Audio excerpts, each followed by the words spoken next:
반갑습니다. 장종료 시장점검입니다. 오늘 코스피 지수 하락 마감했습니다. 코스피 하락은 해외 증시 부진에 영향을 받았는데 트럼프의 대선 불복이 어느 정도 좀 영향을 끼친다라고 볼 수 있습니다. 부정선거 이런 건 전 잘 모르겠습니다. 부정선거일 수도 있고 아닐 수도 있겠지만 확실한 건 이 선거 관리라는 게 아주 철저하게 이루어져야 되는데 그렇지 못했던 부분들이 드러나고 그걸 가지고 이거 부정선거의 증거다 아니다 이런 걸로 이제 계속 공방이 이어지면서 그 불확실성을 키우고 있습니다. 그래서 아직도 바이든 승리 선언이 안 나오고 있는 상태입니다. 재검표에 들어가서. 그래도 미국이 굉장히 행정적으로 정확하게 돌아가는 게 재검표 필요하다 그러니까 바로 재검표 착수되는 거 보고 역시 선진국은 다르긴 다르구나 이런 생각이 듭니다. 어쨌든 그걸로 인해서 불확실성이 커졌고 우리 증시가 영향을 받았는데 공교롭게도 제가 어제 갈아타는 바람에 또 손실을 봤습니다. 그냥 이게 진짜 진짜 말할 수 없을 정도로 좀 부끄럽습니다. 이게 이렇게 되는 게. 그러니까 여러분들께서는 이렇게 생각할 수도 있을 겁니다. 아이, 저거 실컷 오르고 나서 왜 거기서 갈아타? 이렇게 생각하셨을 수도 있고, 아니, 투자하다 보면 수익 볼 때도 있고 손실 볼 때도 있는 거지. 그렇게 가볍게 생각하실 분도 계실 텐데, 부끄러운 걸로는 진짜 제가 경험한 것 중에서 2등입니다. 1등은 제가 운영했던 그 예전에 워터크래프트라는 게임이 있었는데 제가 20살 때였나? 아무튼 20대 초반에 이 워크래프트 아니고 워터크래프트입니다. 워터크래프트 게임을 즐겨 했고 거기서 잇몸길드라는 잇몸길드의 길드 마스터였습니다. 그래서 이 잇몸길드가 그 당시에 길드 중에 제일 컸습니다. 이 게임에서. 이유는 이제 저는 다른 길드는 잘하면 이제 스카우트하고 그랬는데 저는 아무나 다 받아줬기 때문에 제일 많았고 그래서 아무나 다 받아주다 보니까 잇몸길드 실력 형편없다 이런 소문이 돌아서 그래서 그런 사람하고 이제 1대1로 붙게 됐습니다. 실력이 없는 게 아니란 걸 보여주겠다. 그래서 길드원들 다 모여 있어서 그때만 해도 몇백 명이 넘었습니다.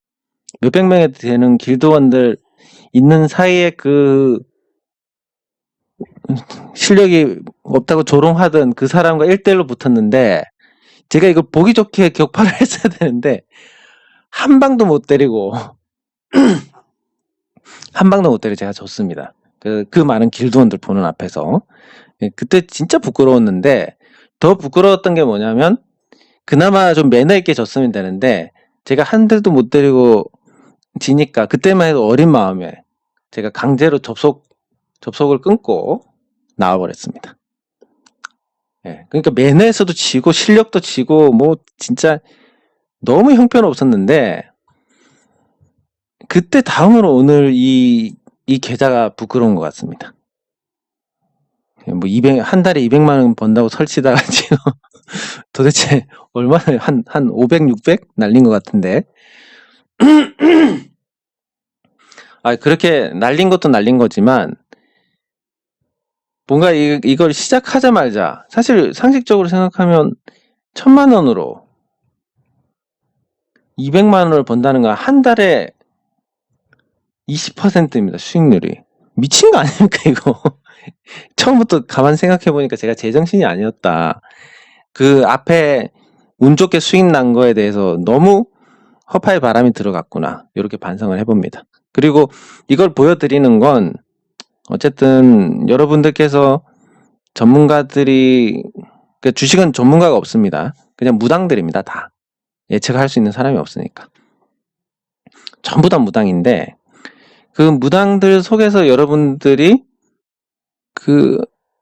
이런 모습들을 보지 못했을 겁니다. 수익 났다는 자랑만 받지 이렇게 손실 나고 그것도 공개적으로 해가지고 완전 개쪽을 팔고 있는데 못 보셨을 텐데 이게 현실인 겁니다. 예. 이런 어두운 부분들을 아셔야 되고, 그리고 이런 그림자를 알고, 꼭 사람을 무시할 필요는 없습니다. 뭐, 주식 전문가라고 하는 분이 뭐라고 얘기하면, 에이, 사기꾼, 이럴 필요는 없지만, 주식 전문가라는 분이 얘기를 하면, 비판적으로, 맞는 말 같네, 틀린 말 같네, 이렇게 판단하는 정도? 이런 사람이 얘기한다고, 우와, 다 맞겠지라고 하는 것만 아니면 된다라는 겁니다. 네, 그래서, 이 부끄러운 걸 보여드리면서 여러분들께서 두 가지를 얻어가셨으면 좋겠습니다. 진짜 내 자산을 관리할 수 있는 최고의 사람은 나밖에 없다. 예. 그리고 두 번째는 선물 매매하면 안 되겠구나. 예. 어쨌든 이 레버리지를 몇 배를 쓰는 거니까 위험한 부분이 있습니다. 그 선물 자체는 위험하지 않습니다. 코스피 200하고 똑같은데 그 11배 정도 레버리지를 쓰는 것과 똑같은 효과가 있으니까 위험한 거고, 네, 그거를 이제 제가 몸소 부끄러움을 무릅쓰고 보여드리게 됐습니다. 예, 교훈으로 삼으시면 좋을 것 같고. 네, 그리고 코스닥으로 넘어가서, 예, 코스닥은 공방 중입니다. 예, 하락 추세선 극복하고 나서 공방 중인데, 이게 어떻게 보면 굉장히 선방하고 있다라고 볼 수 있습니다. 왜냐하면 코로나19 백신이 나왔습니다. 물론 그것도 뭐 운송에 문제가 있고 또 90% 이상 효과가 있다라는 것에 대한 해석도 사실 좀 문제가 있다고 보는데, 그럼에도 불구하고 어쨌든 mRNA 백신이 나왔고 그게 어떤 질병의 획기적인 전환을 가져올 겁니다. 질병 치료에. 그랬을 때 가장 처음에 타격을 받는 회사가 진단 키트 특수를 누렸던 시젠입니다. 시젠이 그래도 대단한 건데, 보통은 거품을 가지고 올라갔지만 시젠은 그래도 근거가 있게, 제가 이런 급등주 중에서 설명할 수 있게 오른 종목은 서울 반도체 이후로 근 10년 만인 것 같습니다. 10년 만에 이런 설명 가능한 종목이 등장을 했는데, 왜냐하면 시젠이 그 전에는 연간 뭐 100억 정도 이익이 났습니다.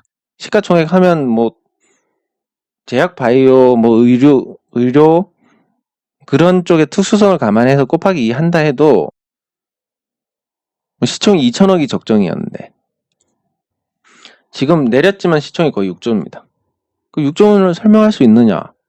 그 연간 100억 나다가 2분기 영업이익이 1690억이 났습니다. 이런 드라마틱한 변화가 있느냐? 3분기에도 그 정도 났을 겁니다. 그러니까 이 실적을 유지를 하면 6천억이 넘으니까 영업이익이 6조 원 설명이 됩니다. 뭐 이런 가공할 실적 개선의 종목이 나왔다는 것만 해도 대단한 건데, 하지만 코로나가 끝나면 아마 원래대로 돌아갈 겁니다. 다만 코로나 특수의 번 돈을 가지고 재투자를 했을 때 1년에 뭐 100억, 200억 이렇게는 아닐 것 같고 한 500억 정도 이익 나지 않을까.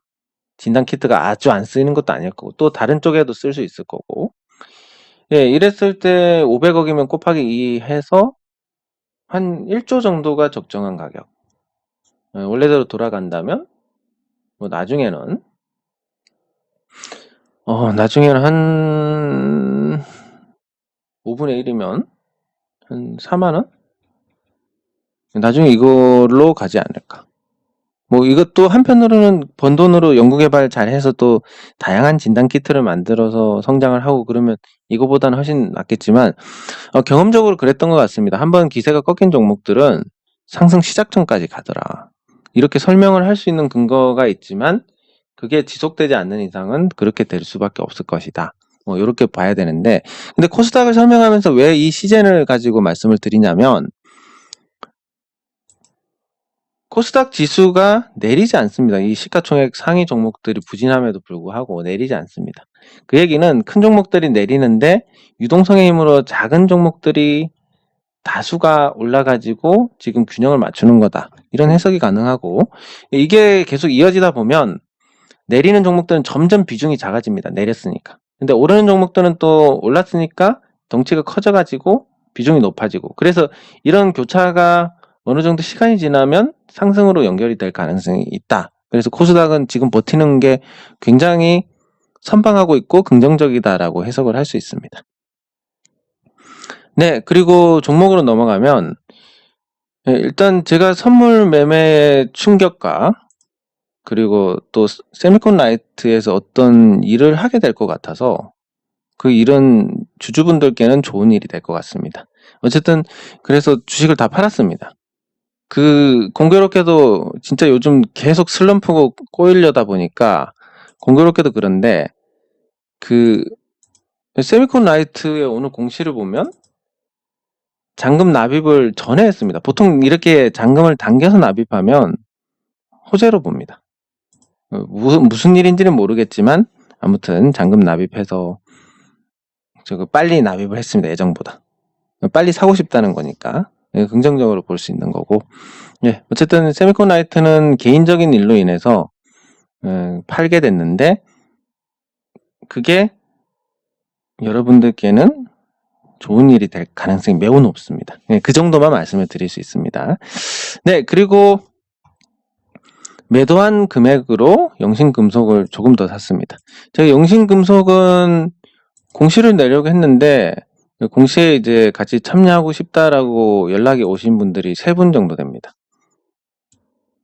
그 외에도 몇 분 더 계셨는데 실제로 이제 참여하시는 분들은 3분이고 나머지 분들은 주식이 없는데 사서 참여를 하면 되느냐 이런 질문들이 대부분이었고, 그래서 실질적으로 갖고 있는 영신금속의 주주였던 분들 이 3분 정도 되고, 3분이 갖고 계신 주식이 18, 19, 20입니다. 합쳐가지고 57인데 여기에 이제 제가 사를 갖고 있으니까 64만 5천 주인가 그럴 겁니다. 5%가 5%가 안 되는 겁니다. 그래서 오늘 제가 추가로 매수를 했고 5% 지분 공시는 5 거래일이니까 오늘 기준으로 제가 플러스 4가 되니까 아마 될 것 같습니다. 5% 넘은 것 같은데 5 거래일 이후니까 공시를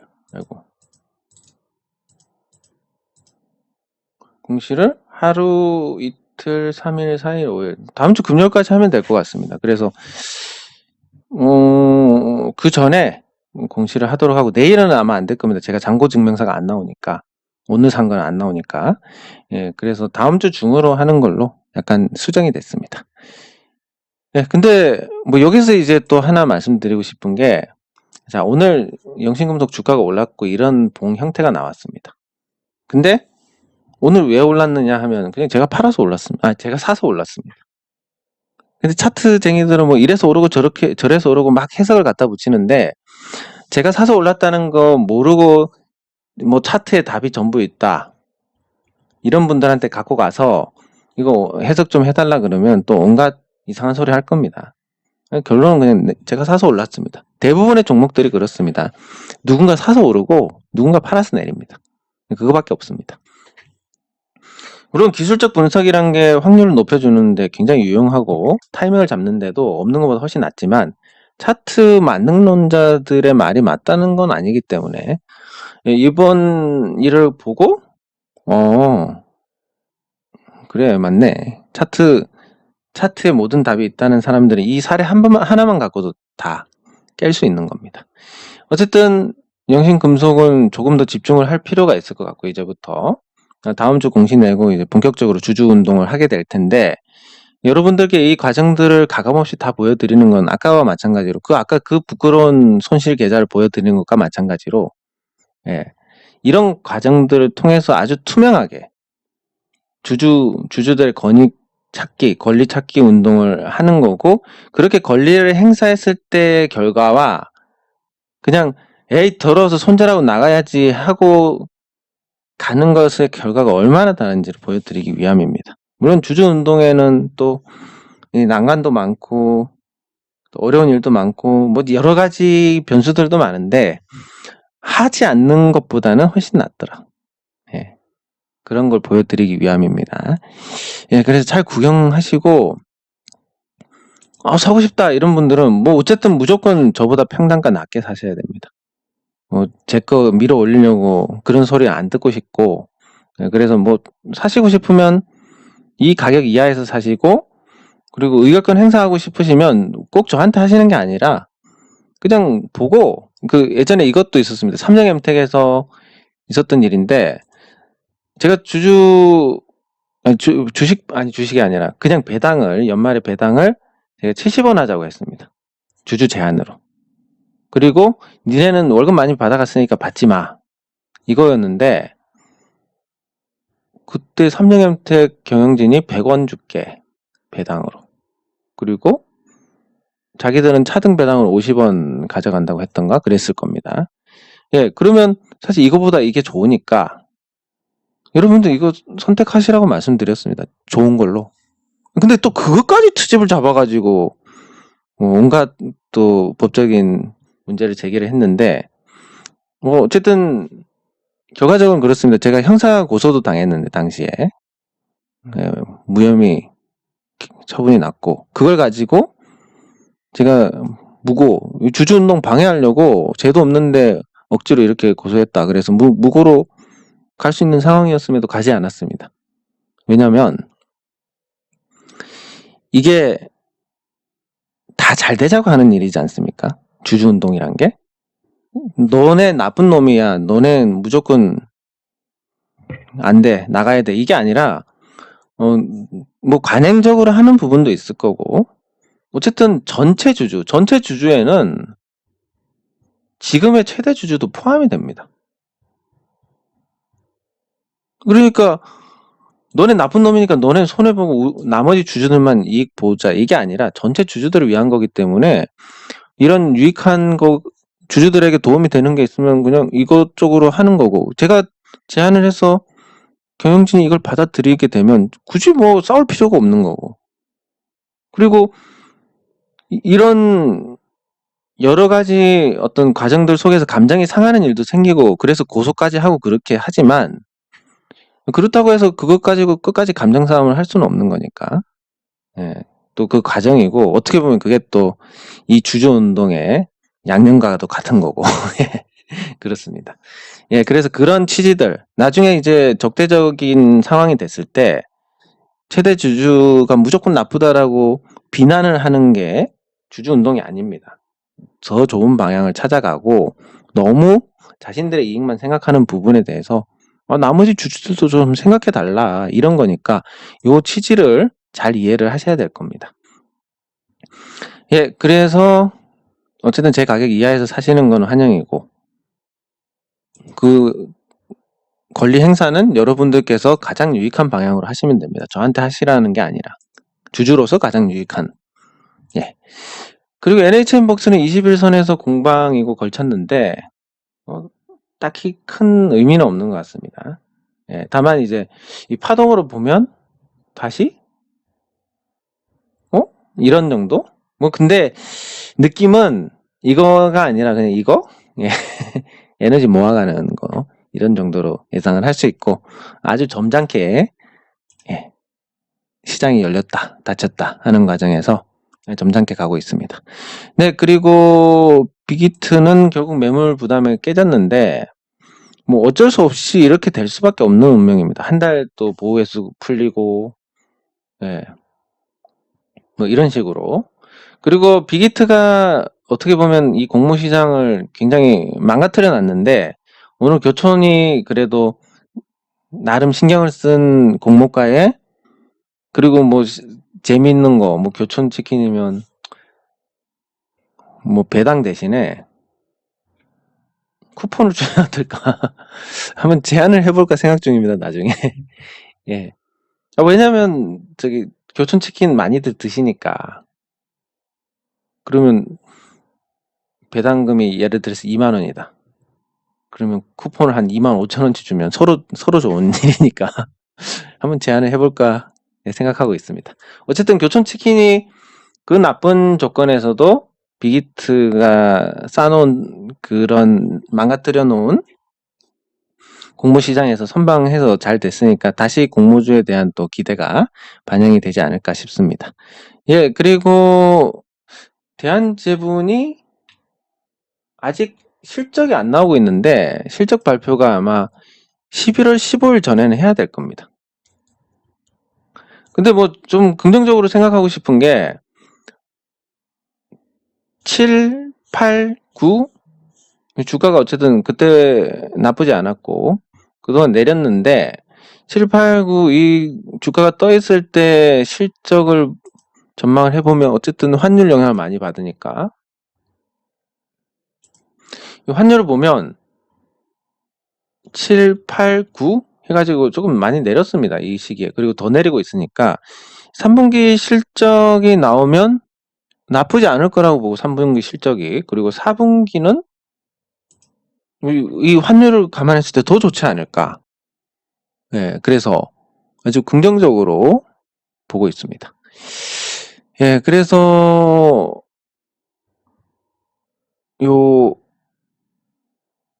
대한제분이 어느 정도 올라와 있는데 반등도 어느 정도 했고 나쁘지 않은 흐름을 이어가지 않을까 기대를 해봅니다. 이렇게 한 번씩 뭐 포인트마다 한 번씩 짚어주는 건 필요한데 매일 볼 필요는 없습니다. 대형주들은 알아서 경영 잘하고 알아서 이익 잘 내고 알아서 배당 잘 주는데. 예. 그리고 오늘 증권사에서 리포트가 많이 쏟아진 종목이 이제 하나 에어로스페이스입니다. 하나 에어로스페이스가 그동안에 기관 외국인이 계속 사들이고 있었고 뭐 실적도 호실적이 나왔는데 결국은 걔들이 사다가 이제 팔면서 좀 꺾였습니다. 사실 어제 꺾이는 게 맞는데 실적 때문에 하루도 올라간 거라고 보고 적당히 조정을 받고 뭐 다시 가는 쪽으로 생각할 수 있는데 평가는 되게 좋고 방산주임에도 불구하고 저평가 상태. 예, 저평가 상태고 그리고 앞으로 지정학적 리스크가 조금 더 부각이 될 가능성이 크기 때문에 긍정적으로 볼 수 있습니다. 다만 이제 단기적으로는 이제 누군가 파니까 내리고 적당히 조정받고 올라가는 쪽으로 생각할 수 있고 네 그리고 셀트리온 오늘 살짝 밀렸습니다. 거의 한계치까지 왔으니까 밀리는 건데 어제도 말씀드렸지만 치료제에 대해서는 크게 기대를 안 하시는 게 좋을 것 같습니다. 한국에서만 임상을 하고 있는데 그것도 조금 그렇게 좋은 약이면 당연히 미국이나 이런 유럽 같은 데 참고라는 데서 임상을 돌입을 해야 될 텐데 그게 아니라는 점하고 그리고 임상 3상의 요건을 충족하지 못하는 인원이고 뭐 등등의 문제들이 있으니까 그렇다고 해서 뭐 셀트리온 말고 다른 데가 문제가 없는 것도 아니고 화이자도 보면 말씀드렸듯이 뭐 왜 항체를 검사했더니 90% 이상 항체가 나왔다 이게 아니라 이 43,000명 중에서 걸린 사람이 몇 명인데 이 중에서 백신 맞은 사람은 10분의 1도 안 되더라.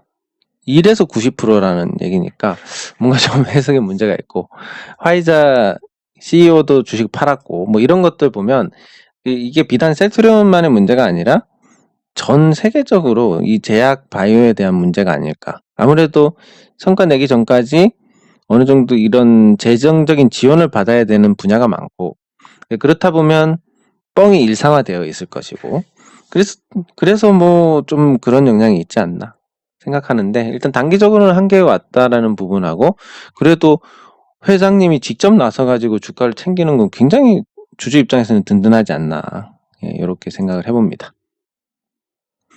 네 그리고 어쨌든 앞으로 지수가 오르냐 아니냐의 핵심은 삼성전자에 달렸는데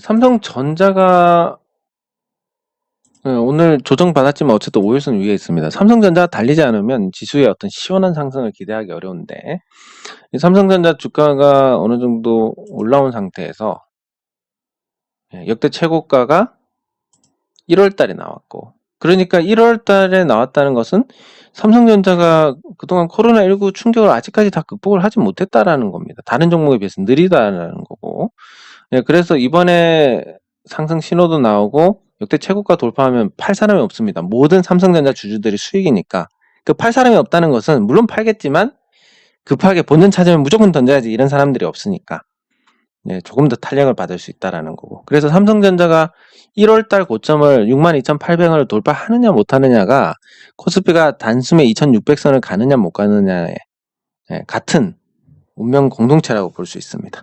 예, 그래서 삼성전자 주가에 관심을 많이 갖고 있고 단독 모멘텀은 없지만 외국인 투자자들이 많이 사니까 이 수급의 힘으로 올라갈 수 있을 것이고 그 과정에서 62,800원을 넘어가면 팔 사람이 없으니까 조금 더 탄력을 받고 그게 지수에 아주 큰 보탬이 되면서 2,600선으로 달리지 않을까. 예, 이런 시나리오를 짜보면 결국은 삼성전자가 올라야 지수가 오른다. 이런 결론에 도달을 할 수 있습니다. 네, 그 외 종목들은 예, 특별히 다룰 부분이 없는 것 같아서 여기서 마치도록 하겠습니다. 수고하셨습니다.